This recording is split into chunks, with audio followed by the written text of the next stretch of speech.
अब जो ऋषिगण थे, महात्मा थे, सब यज्ञ हवन आदि कर रहे थे। जैसे ही ग्वाल वालों को देखे, जो ऋषिगण थे के पास गए, ग्वाल वाल प्रणाम किए, बताए कि कृष्ण बलराम आए हैं, उनको अत्यधिक भूख लगी है, हम लोग भोजन के लिए आए हैं। पर जो ऋषिगण थे उन्होंने क्या किया, उन ग्वाल वालों को वहां से भगा दिया। सारे ग्वाल वाल फिर गए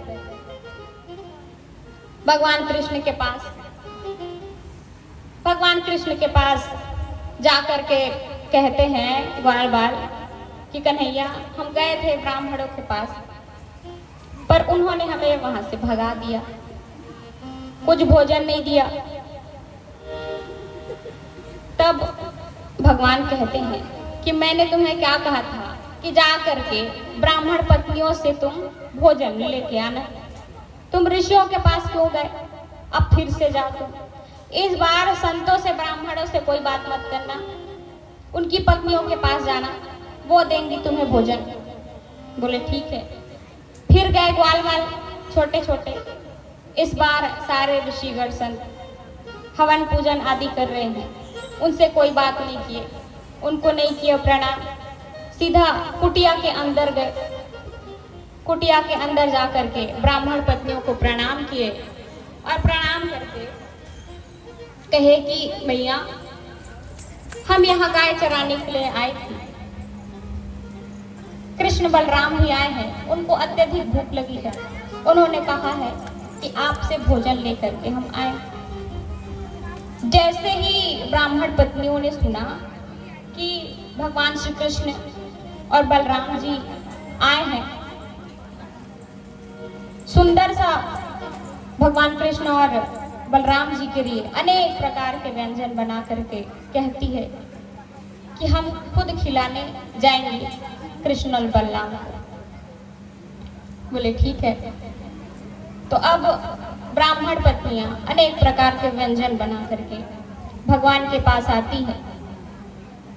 जैसे ही भगवान के पास आती है, भगवान को अपनी गोद में बिठा करके जो भोजन बना करके ब्राह्मण पत्नियां लाई थी, उनको भगवान ग्रहण करते हैं अपने हाथों से। ब्राह्मण पत्नियां खिलाते हैं, भगवान पाते हैं प्रेम से। भोजन खाने के बाद भगवान कहते हैं कि मैया, अब आप अपने अपने घर जाओ। ब्राह्मण पत्नियां कहती हैं कि नहीं प्रभु, अब हम घर को नहीं जाएंगे। अगर हम आज अभी घर को गए तो हमारे जो पति हैं वो हमें घर से निकाल देंगे। हम उन्हें बिना बताए आपसे मिलने के लिए आई हैं। जैसे ही हमें पता चला कि कृष्ण बलराम आए हैं, हम नहीं जाएंगे। भगवान कहते हैं देवियों, मेरे दर्शन के प्रभाव से, मुझे भोजन कराने के प्रभाव से तुम अपने घर तो जा करके देखो। जो ब्राह्मण तुम्हारा तिरस्कार करने का तुम्हें भय है, वो ब्राह्मण तुम्हारा तिरस्कार नहीं करेंगे, तुम्हें प्रणाम करेंगे। भगवान के बातों को सत्य मान करके सारी ब्राह्मण पत्नियां घर को लौटती हैं। जैसे ही घर को लौटती हैं, सारे ऋषिगण पहले से ही खड़े हैं ब्राह्मण पत्नियों को देखने के लिए, अपनी अपनी पत्नियों को। जैसे ही ब्राह्मण पत्नियां आती हैं कुटिया में, सारे संत हैं प्रणाम करने लगते हैं अपनी अपनी पत्नियों को। हम इतने वर्ष तक यज्ञ हवन आदि करते रहे, परमात्मा ने आज तक हमें दर्शन नहीं दिया, पर तुम सारी स्त्रियां धन्य हो जिन पर भगवान ने इतनी कृपा करी है। आज भगवान ब्राह्मण पत्नियों पर भी कृपा करते हैं। आइए हम सब भी भगवान को याद कर लें। अब एक दिन भगवान वृंदा के वन में आग लग जाती है, तो सारी अग्नि का भगवान पान कर लेते हैं। अब शरद ऋतु आई। शरद ऋतु जैसे ही आई, सारी गोपियां आपस में इकट्ठा होती है और भगवान की चर्चा करती है। दो दो गोपियां आपस में चर्चा करती है भगवान के स्वरूप का, भगवान की बंसी का। बरहा पीडम नटवर वपु कर्णयो कर्णिकारं विभ्रहद्वस कनकपिस बैजंती चमाला। गोपियां आपस में चर्चा करती हैं। एक गोपी दूसरी गोपी से कहती है, सखी तूने भगवान श्री कृष्ण का स्वरूप देखा है, कितना मनोहर है, कितना सुंदर है। जब वृंदावन से बाहर गैया चराने के लिए जाते हैं और जैसे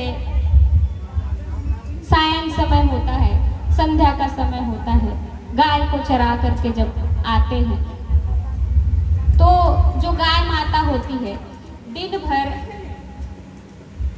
इधर उधर चरते चरते उनके पैरों में दर्द होने लगता है। तो भगवान गायों को चराते चराते आ रहे हैं और उनके चरणों में अपने चरणों को रख रहे हैं। मानो ऐसा प्रतीत हो रहा है कि एक एक चरण रख रख करके सारे गायों के कष्ट को प्रभु हर रहे हैं।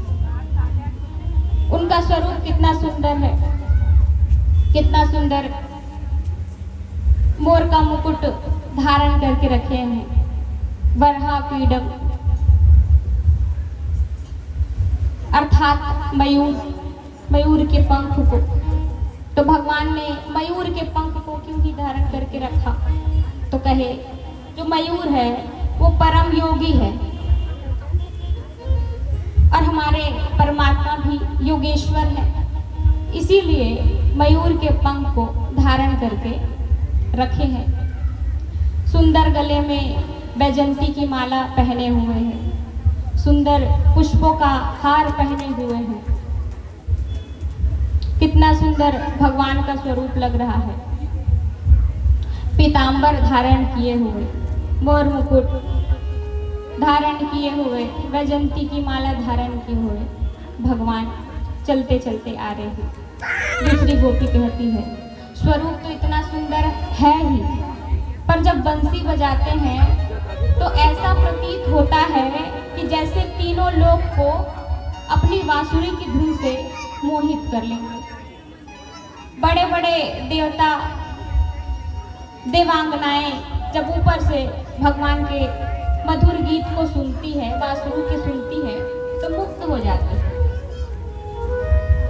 जब गाय भगवान की बांसुरी को सुनती है वो भी मुक्त हो जाती है, अपने बछड़े को दूध पिलाना छोड़ देती है, सारे बछड़े भी दूध पीना छोड़ देते हैं और इस बांसुरी में मुक्त हो जाते हैं। देवांगनाएं जब देखती है ऊपर से तो कहती है कि कितना सुंदर राग है। जो गंधर्व होते हैं वो बहुत ही सुंदर गायक होते हैं। कहते हैं कि ये तो इतने सुंदर स्वर छेड़ते हैं बांसुरी की कि गंधर्व तक मुक्त हो जाते हैं, कुछ नहीं सोच रहे हैं। सोचने लगते हैं कि गोपियां कहती है कि ये जो परमात्मा है, जो कृष्ण है, इतनी सुंदर आखिर बांसुरी बजाता कैसे है? इस सब के सब मोहित हो जाते हैं। आपस में चर्चा करती करती हुई सुबह से शाम व्यतीत हो जाते हैं। प्रतिदिन ऐसे ही गोपियां चर्चा करती है भगवान के स्वरूप का, उनकी बांसुरी का। अब जो गोपियां थी वो प्रतिदिन सुबह उठ करके माँ कात्यायनी की पूजा करने को जाती थी। सुबह से उठती और उठ करके यमुना में स्नान करती और जा करके माँ कात्यायनी की पूजा करती थी और माँ कात्यायनी से एक ही वर मांगती थी, कात्यायनी महामाया महायोगी ईश्वरी नंद गोप सुतम देवी पतिं मे कुरुते नमः। कात्यायनी माता से एक ही वर मांगती कि हे माता कात्यायनी, हम पर कृपा करना, हम पर दया करना। जो नंद के पुत्र हैं श्री कृष्ण, वही हमें पति रूप में मिले। कहते हैं कि जिनका विवाह ना हो रहा हो, वो अगर इस श्लोक का नित्य पाठ करे तो विवाह हो जाता है और सुयोग्य वर मिलता है। इसीलिए माता कात्यायनी के पास जा करके गोपियां कहती है कि हे माता कृपा करना हम पर कि जो नंद नंदन कृष्ण है वही हमें पति रूप में मिले। तो पति रूप में मांगती तो थी कात्यायनी मैया से, पर एक अपराध हो जाता था उनसे। सुबह उठ करके जैसे ही जाती थी, निर्वस्त्र होकर के यमुना जी में स्नान करती थी। भगवान बहुत समझाते हैं कि गोपियों, जल में वरुण का वास होता है और प्रतिदिन तुम सुबह उठ करके निर्वस्त्र होकर के यमुना में स्नान करती हो। अगर कोई मनचला आ गया, आ करके वस्त्र को छुपा लेगा तो तुम क्या करोगे? गोपियां नहीं सुनती। तब एक दिन भगवान स्वयं आते हैं। जैसे ही गोपियां स्नान करने के लिए यमुना जी में जाती हैं, भगवान कदम के वृक्ष पे चढ़ जाते हैं। सब गोपियों के वस्त्र को हरण करके ले जाते हैं और कदम के वृक्ष पर चढ़ जाते हैं। सारी गोपियां स्नान करने के बाद जैसे ही देखती है वस्त्र है नहीं, इधर उधर देखती है नहीं। जब पेड़ के ऊपर देखती है वो तो कदम के पेड़ पर भगवान चढ़े हैं। गोपियां कहती है, कन्हैया तुमने हमारे वस्त्र को अपने पास रखा है। पहले तो माखन मिश्री की चोरी करते थे, यहाँ तक तो ठीक था, अब वस्त्रों की भी चोरी करने लगे। गोपियां कहती है, भगवान कहते हैं कि मैंने तुम्हें कई बार समझाया था कि निर्वस्त्र होकर के यमुना जी में स्नान मत करना। वरुण का वास होता है, अपराध होता है, पर तुम नहीं मानती हो। गोपियां कहती है कि हमारे वस्त्र को तू लौटाएगा कि नंद जी से तेरी शिकायत करे। भगवान कहते हैं जाओ करो शिकायत। गोपियां कहती है हमारे पास वस्त्र नहीं है, बाहर कैसे निकले, हमारे वस्त्र को दे दो, हम शिकायत नहीं करेंगे। भगवान कहते हैं एक ही शर्त पर मैं तुम्हें वस्त्र वापस दूंगा कि आज के बाद तुम निर्वस्त्र होकर के यमुना जी में स्नान नहीं करोगे। गोपियां कहती है ठीक है। तब भगवान गोपियों के सारे वस्त्र को दे देते हैं। सारे गोपियां आ जाती हैं। गोपियों से भगवान कहते हैं, गोपियों मैं जानता हूँ तुम मुझे ही प्राप्त करने के लिए, कात्यायनी की पूजा करने के लिए आती हो। मैं अवश्य ही तुम्हें दर्शन दूंगा। शरद पूर्णिमा की जब सुंदर रात आएगी उस दिन अवश्य मैं तुम्हारे साथ आकर के रास करूंगा। ये वचन देकर के प्रभु चले जाते हैं। अब एक दिन भगवान श्री कृष्ण और राधा रानी दोनों एक जगह पर बैठे हैं। अब जो वृषभान जी थे वो नंद बाबा से भी ज्यादा धनवान थे। तो राधा रानी अनेक अनेक सुंदर सुंदर श्रृंगार करके आती और अनेक प्रकार के आभूषण पहन करके आती। तो एक बार राधा रानी आई भगवान से भेंट करने के लिए। तो इस बार मैया मोतियों की माला पहन करके आई है। अब भगवान देखते हैं कि राधा रानी आज बहुत सुंदर लग रही है। तो मोतियों की माला को देखने के लिए जैसे ही हाथ बढ़ाते हैं, राधा रानी परिहास करने लगती है, वहां से हट जाती है कि बहुत कीमती है, मोतियों की माला है। अब भगवान भी अब तक परिहास चल रहा था। फिर जैसे ही देखने के लिए भगवान हाथ बढ़ाते हैं इतने में राधा रानी कहती है कि ये बहुत बहुमूल्य है, अगर ये टूट गया ना तो इसका मूल्य नंद बाबा और मैया यशोदा मिलकर भी नहीं चुका पाएंगे, इतना बहुमूल्य है। अब भगवान को आ गया क्रोध, बुरा लगा। अब राधा रानी घर आ गई। अब बहुत दिन व्यतीत हो गए, भगवान आ ही नहीं रहे हैं रास करने के लिए। न भगवान श्री कृष्ण आ रहे हैं, न राधा रानी जा रही है। बस राधा रानी रोए जा रही है, रोए जा रही है। वृषभान जी को जैसे ही पता चला, पूछने के लिए गए कि राधा तुम क्यों रो रही हो? तो जैसे ही कोई पूछते तो और जोर जोर से रोने लगती। इतने में एक दिन नारद जी आए। नारद जी आकर के पूछे कि वृषभान सब कुशल मंगल तो है? तो बोले क्या कुशल मंगल? राधा पता नहीं क्यों बहुत दिन हो गए रोती है, बस कुछ पूछो तो नहीं बताती है। नारद जी कहे जब कोई पुत्री अकेले में छिप छिप करके रोने लगे तो समझ जाओ वो विवाह के योग्य हो गई, तो आप उसका विवाह कर दो। नारद जी कहे, वृषभान जी कहे कोई सुयोग्य वर मिले तब तो। और यही बात आती है, कहते हैं कि जब लड़की बड़ी हो जाती है, घर गृहस्थी संभालने लगती है, तो कहते हैं कि अब बड़ी हो गई है, इसका विवाह कर दो। और जब लड़के बड़े हो जाते हैं, उत्पात मचाते हैं, तब कहते हैं कि बिगड़ गया है, इसका विवाह कर दो, तब सुधर जाएगा।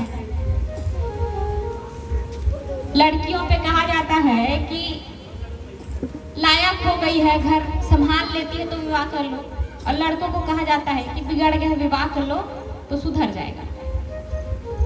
आज नारद जी कहते हैं कि आपकी जो पुत्री है विवाह के योग्य हो गई है, अकेले में रो रही है, समझ जाओ पुत्री विवाह के योग्य हो गई है, विवाह कर दो। तो योग्य वर, तो बोले आपके जो मित्र है ना नंद, उनके जो पुत्र है कृष्ण, उनके साथ विवाह करा दो। मित्र भी है, कल को अगर राधा को कोई कष्ट होगा तो जा करके नंद जी से लड़ सकते हो, मित्र है क्योंकि। तो क्या करता है कृष्ण? तो बोले बस घर में रहता है, बस उसका बदनाम हुआ है कि वो चोरी करता है, और वैसे भी सोने चांदी की चोरी नहीं करता है, माखन की चोरी करता है। घर में रहेगी बेटी, दे दो, विवाह करा दो। तो बोले ठीक, तो क्या किया जाए? तो बोले पत्र लिख करके भेजो नंद महल में। तो वृषभान जी ने पत्र लिखा कि हमारी पुत्री राधा का विवाह हम आपके कृष्ण के साथ करना चाहते हैं। बोले ठीक है। अब खाली हाथ तो नहीं भेज सकते पत्र, तो क्या किए गए, 108 थाली तैयार की गई, जिसमें बहुत सारे हीरे जवाहरात, सोना चांदी भर करके रखा गया, मोती 108 खोमचे तैयार किए गए और उस पर रखा गया, और बोले कि इसे दे दो, भिजवा दो नंद महल में। तो बोले ठीक।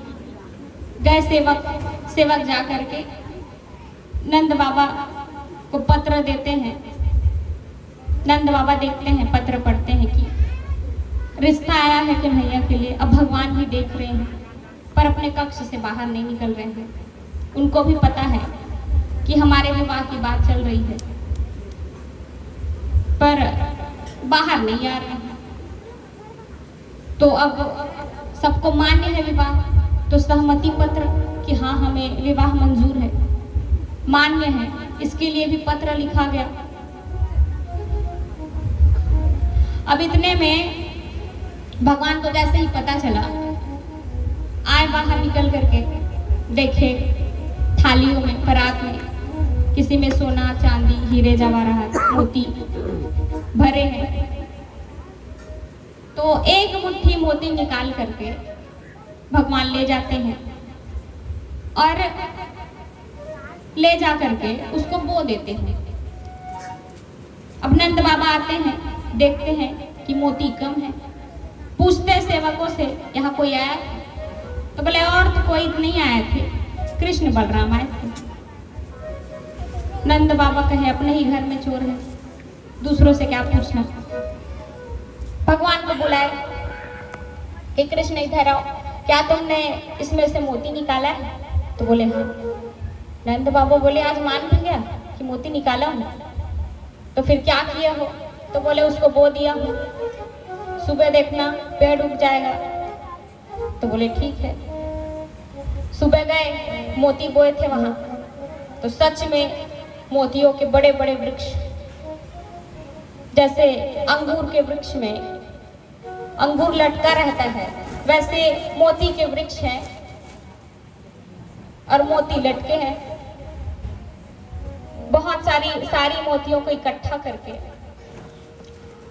अब सब 108 थाली में नंद बाबा भी मोतियां भर लेते हैं और भर करके कहते हैं कि स्वीकृति पत्र वृषभान के यहाँ भेजा जाए कि विवाह मंजूर है। तो सब परातों में मोती मोती भर करके भेज देते हैं। अब सेवक लेकर के गए मोती को। अब राधा रानी उधर इंतजार कर रही है कि क्या परिणाम आएगा। पत्र पढ़ते हैं वृषभान जी कि विवाह मान्य है। जा करके राधा रानी देखती है परातों को। एक परात, सारे परात ढके हुए हैं, एक परात को खोल करके देखती है मोती, दूसरा परात को खोल करके देखती है मोती, और जोर जोर से रोने लगती है, मुझे ही दिखाने के लिए भेजे हैं। उस दिन मोतियों के हार को स्पर्श नहीं करने दी थी, इसीलिए बताने के लिए भेजे हमारे पास भी किसी चीज की कमी नहीं, मुझे ही दिखाने के लिए भेजे। अब और जोर जोर से रोने लगती है। अब तो भोजन पानी भी त्याग देती है राधा रानी। अब वृषभान जी पूरे नगर में ये कह देते हैं कि जो भी राधा को प्रसन्न करेगा उसको मुंह मांगा इनाम मिलेगा। अब फैलते फैलते बात वृंदावन तक पहुंच जाती है। भगवान के कान में पड़ती है कि राधा रानी रोए जा रही है, कुछ खा रही है न कुछ पी रही है। अब भगवान सोचते हैं कि ऐसे ही मनाने के लिए तुरंत चला जाऊंगा तो राधा रानी सोचेगी, जैसे ही पता चला कि मैं क्रोधित हूँ तुरंत आ गए मनाने के लिए। और बलराम जी भी कहेंगे कि जैसे विवाह पक्का हुआ बन गए जोरू का गुलाम। इसीलिए भगवान क्या करते हैं, वेश बदल करके जाते हैं। अपनी माता, जो माता यशोदा रहती है, उनकी चूड़ियों को इकट्ठा कर लेते हैं और एक टोकरी में भर लेते हैं। और टोकरी में भर करके आज राधा रानी के महल के सामने जोर जोर से चिल्लाते हैं, चूड़ी ले लो, चूड़ी ले लो। राधा रानी को अत्यधिक प्रिय है चूड़ी, तो जैसे ही सुनती है बाहर निकलती है, देखती है कि भगवान बड़ी प्रसन्न हो जाती है। आइए भजन के द्वारा समझते हैं, सुनते हैं।